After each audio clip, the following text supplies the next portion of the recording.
Assalamualaikum warahmatullahi wabarakatuh. Berjumpa kembali kita dalam materi informatika. Untuk materi kali ini kita lanjutkan dari materi yang kemarin. Kalau materi minggu kemarin kita membahas tentang koneksi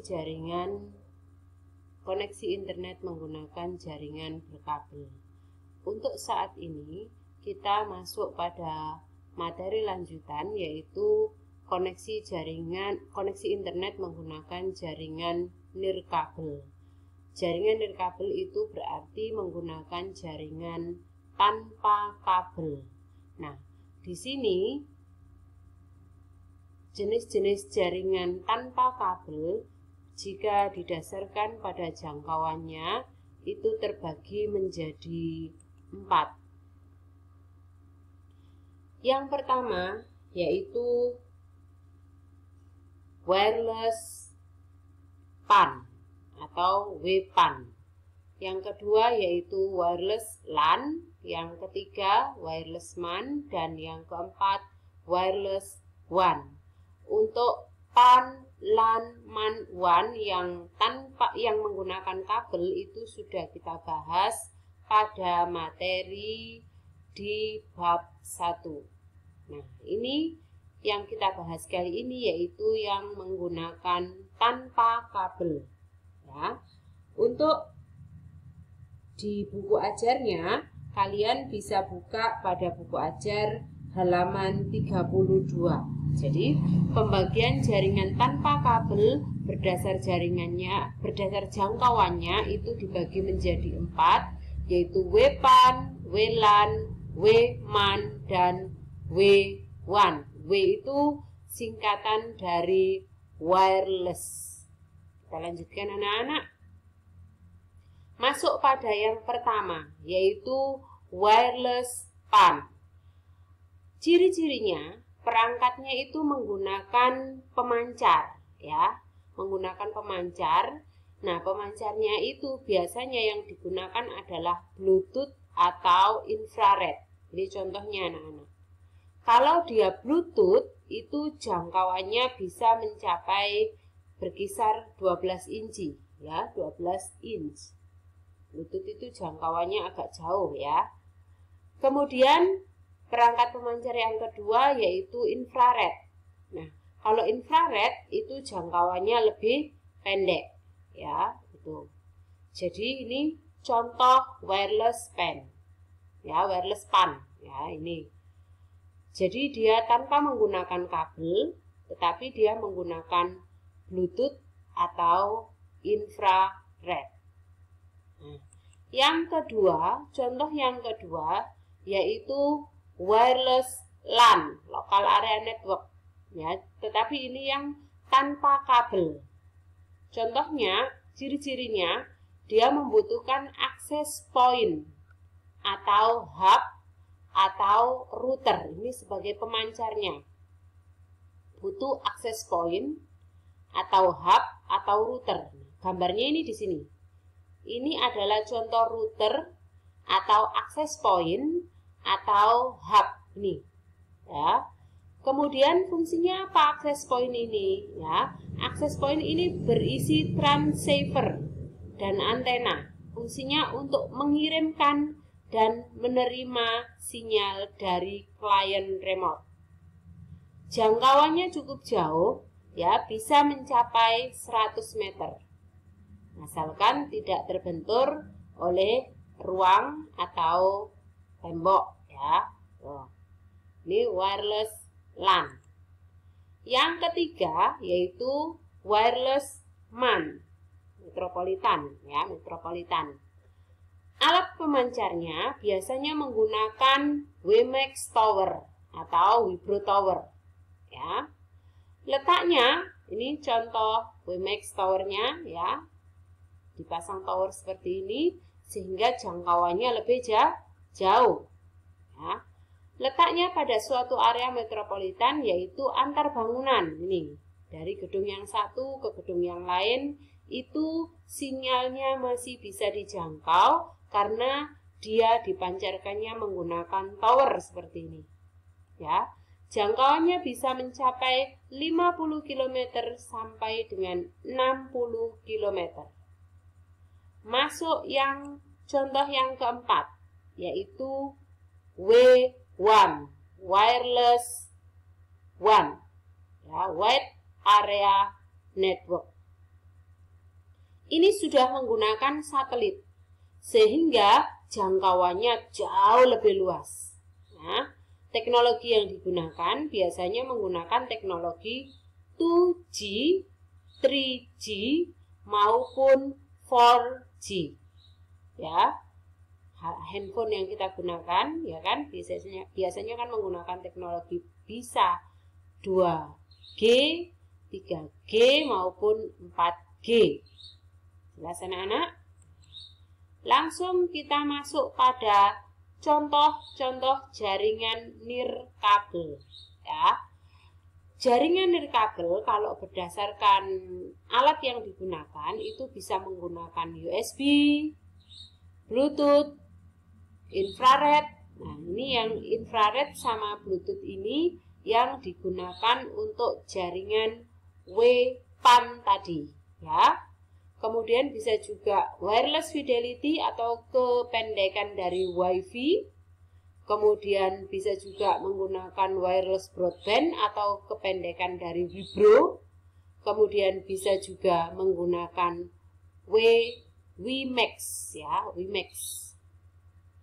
Wireless fidelity, ya, Bluetooth. Di sini ciri-cirinya Bluetooth. Dia beroperasi dalam pita frekuensi 2,4 GHz. Unlicensed, berarti tanpa lisensi, ya, tanpa lisensi dari ISM, industri, sains maupun medis.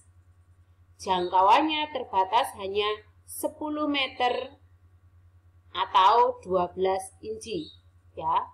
Dapat digunakan pada telepon seluler dan laptop. Yang kedua, yang saya jelaskan yang kedua di sini yaitu WiFi atau wireless fidelity. Ciri-cirinya, kecepatan aksesnya 54 megabit per sekon, jangkauannya mulai dari 100 meter sampai 20 km jika tidak terhalang oleh bangunan atau yang lain. Kemudian harus dipusatkan pada area tertentu yang disebut hotspot. Harus bekerja tanpa halangan objek. Nah ini, tanpa halangan objek. Routernya portable. Dan harganya murah. Ya, tuh. Ciri-ciri dari WiFi dan Bluetooth. Kemudian jaringan yang berikutnya yaitu WiMAX dan Vibro, ya. Kalau WiMAX, layernya dia menggunakan TTD atau FDD, kemudian OFDM. Kalau Vibro, dia hanya menggunakan TDD saja dan OFDMA. Mobilitasnya, kalau WiMAX itu hanya bisa digunakan pada tempat atau kondisi diam. Jadi dia tidak bisa berpindah-pindah. Kalau Vibro itu mobile, ya, bisa diakses dalam kondisi bergerak, tapi bergeraknya dengan kecepatan sedang, yaitu kisaran 60 km per jam. Ya. Kecepatannya kalau WiMAX itu 70 megabit per sekon, kalau Vibro berada pada kisaran 60 megabit per sekon. Jangkauan areanya, ya, cover area, jangkauan areanya, kalau WiMAX maksimal dapat dijangkau hanya 50 km. Kalau Vibro hanya pada jarak 1 sampai dengan 5 km saja. Tapi dia punya kelebihan yaitu bisa diakses dalam kondisi bergerak. Kalau WiMAX hanya pada kondisi statis, ya. Terminalnya PDA, kalau WiMAX, kalau Vibro bisa PDA, bisa notebook, bisa desktop, bisa PC, bisa smartphone. Jadi ini lebih fleksibel. Kemudian receivernya ya bisa digunakan untuk akses video streaming dan data. Kalau Wibro bisa digunakan video streaming, data, dan dia lebih stabil ya. Sinyalnya itu lebih stabil sehingga gambarnya itu lebih terang, lebih jelas. Frekuensi yang digunakan, WiMAX menyerahkan penerapan frekuensi pada pihak penyelenggara. Kalau Wibro, frekuensinya berada pada 2,3 sampai 2,4 GHz. Frekuensi sudah ditetapkan dan tidak berubah-ubah. Tarifnya, kalau WiMAX, tarifnya relatif mahal, tetapi kalau Wibro, tarifnya relatif murah. Nah, sekarang kelebihan dan kekurangan daripada jaringan berkabel. Kelebihan jaringan berkabel, yang pertama, harganya relatif murah. Tingkat keamanan lebih tinggi, performa jaringan dan bandwidth yang lebih tinggi dan lancar. Maaf anak-anak, ini lancar ya. Proses instalasinya mudah, biaya untuk investasi jaringannya itu lebih murah. Koneksinya tidak rentan terhadap gangguan, jadi tidak mudah terkena gangguan karena ada salurannya ya. Koneksi jaringan lebih cepat. Nah, ini kelebihan-kelebihan dari jaringan berkabel. Sekarang kekurangannya. Keamanan pada kabel LAN akan hilang saat kabel tersebut terputus ya. Jangkauan dan akses kliennya terbatas hanya pada area yang dapat dijangkau oleh kabel itu saja. Sulit dan membutuhkan banyak biaya yang cukup untuk memperluas jaringan. Kalau jaringannya mau diperbesar, otomatis membutuhkan biaya yang cukup besar juga karena harus beli kabelnya dan lain-lain ya, peralatan lain-lainnya. Jaringan kabel tidak nyaman untuk mobile. Untuk kondisi bergerak otomatis tidak nyaman. Dia hanya nyaman hanya untuk kondisi yang statis atau diam. Kerapiannya agak kurang. Kan kalau banyak kabel-kabel yang gelandot-gelandot gitu, akhirnya kan tidak rapi. Lain dengan jaringan nirkabel. Dia kan nggak ada yang gelandot-gelandot gitu karena dia menggunakan pemancar ya. Ini kelebihan dan kekurangan dari jaringan berkabel. Selanjutnya yaitu kelebihan dan kekurangan jaringan nirkabel atau tanpa kabel.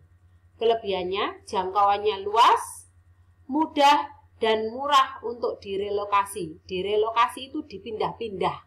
Itu lebih gampang dan lebih murah otomatis karena dia tidak butuh biaya lagi. Cukup routernya dipindah gitu saja ya. Dapat terkoneksi ke jaringan kapanpun, kapan saja dibutuhkan bisa terkoneksi. Fleksibel tempat dan infrastrukturnya berdimensi kecil. Butuh ruang yang tidak terlalu luas, cukup kecil saja karena tidak perlu instalasi jaringan menggunakan kabel. Kekurangan, alat yang dibutuhkan cukup mahal. Kedua, keamanan data kurang terjamin, ya, disabotase oleh orang lain kalau tahu kodenya atau passwordnya. Kemudian, intermittence, sinyalnya sering putus-putus, ya, apalagi kalau kondisi cuaca yang tidak baik.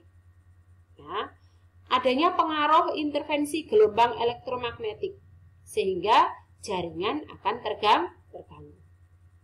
Sampai di sini tentang koneksi internet menggunakan jaringan nirkabel. Apabila kurang paham, bisa dibaca bukunya halaman 32 sampai dengan halaman 39. Terima kasih anak-anak. Jangan lupa di-subscribe ya, biar Bu Isnya makin semangat buat media pembelajaran ya. Saya akhiri, untuk tugasnya silahkan dikerjakan dan dikumpulkan tepat waktu.